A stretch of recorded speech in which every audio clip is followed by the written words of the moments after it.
দর্শক, চট্টগ্রামের ৩ উপজেলা মিরসরাই, সীতাকুণ্ড ও সন্দ্বীপে ভোট শেষে চলছে গণনা। শেষ খবর জানাতে মিরসরাইয়ের উত্তর সোনা পাহাড় সরকারি প্রাথমিক বিদ্যালয় কেন্দ্র থেকে যুক্ত হচ্ছেন সহকর্মী মোহাম্মদ আলী রাশেদ। ইমরান, আপনি জানেন চট্টগ্রাম জেলায় ৩টি উপজেলায় উপজেলা নির্বাচন অনুষ্ঠিত হচ্ছে। তার মধ্যে সন্দ্বীপ উপজেলা নির্বাচন, মিরসরাই উপজেলা নির্বাচন এবং সীতাকুণ্ড উপজেলা নির্বাচন। ইতিমধ্যে সকাল ৮টা থেকে শুরু হয়ে বিকেল ৪টা পর্যন্ত ভোট অনুষ্ঠিত হয়েছে। আমরা আসলে সকালে বেশ কিছু কেন্দ্রে আমরা গিয়েছি। আমরা আসলে ভোটারের উপস্থিতি খুবই শূন্য দেখেছি। আমরা প্রিসাইডিং অফিসারের সাথে কথা বলেছি, তিনি আমাদেরকে জানিয়েছেন সকালে আসলে কিছুটা বৃষ্টি থাকার কারণেই ভোটারদের উপস্থিতি কম। পরবর্তীতে ভোটাররা আস্তে আস্তে এসেছেন এবং ভোট দিয়েছেন, এমনটি আমাদেরকে প্রিসাইডিং অফিসার জানিয়েছেন।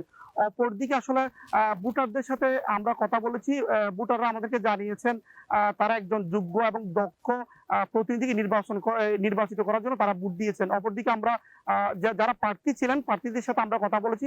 প্রার্থীরা আমাদেরকে মূলত জানিয়েছেন তারা যদি নির্বাচিত হয় তাহলে তার প্রবাসীদের পাশে থাকবেন, পাশাপাশি সরকার থেকে যে প্রণোদনাগুলো আসবেন সেগুলো সঠিকভাবে বিতরণ করবেন, এমনটা আমাদেরকে জানিয়েছেন। তো ইমরান, আপনার মাধ্যমে আসলে দর্শকদের একটি জিনিস আমি জানিয়ে রাখি।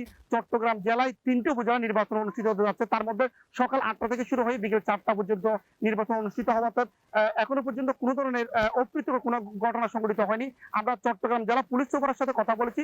পুলিশ সুপার আমাদেরকে জানিয়েছেন চট্টগ্রাম যে ৩টি উপজেলা নির্বাচন অনুষ্ঠিত হতে যাচ্ছে সেখানে আরো অতিরিক্ত স্পেশাল পুশ দিয়েছেন, এমনটি আমাদেরকে জানিয়েছেন। আমরা এখানের আঞ্চলিক নির্বাচন কর্মকর্তা রয়েছে, তার সাথে কথা বলেছি। তিনি আমাদেরকে জানিয়েছেন এখনো পর্যন্ত কারো বিরুদ্ধে কোনো ধরনের অভিযোগ পাওয়া যায়নি। যদি অভিযোগ পেতেন তাহলে তাৎক্ষণিকভাবে তিনি ব্যবস্থা নিতেন, এমনটি আমাদেরকে জানিয়েছেন। তো আসলে ইমরান, এখন ভোট গণনা চলছে। একটু পরে আমরা দেখবো আসলে ৩ উপজেলা থেকে কে বিজয়ী হচ্ছেন, কে বিজয়ী অর্জন করবেন, সেই জিনিসটা আমরা সর্বশেষ আপনাকে জানিয়ে দিব।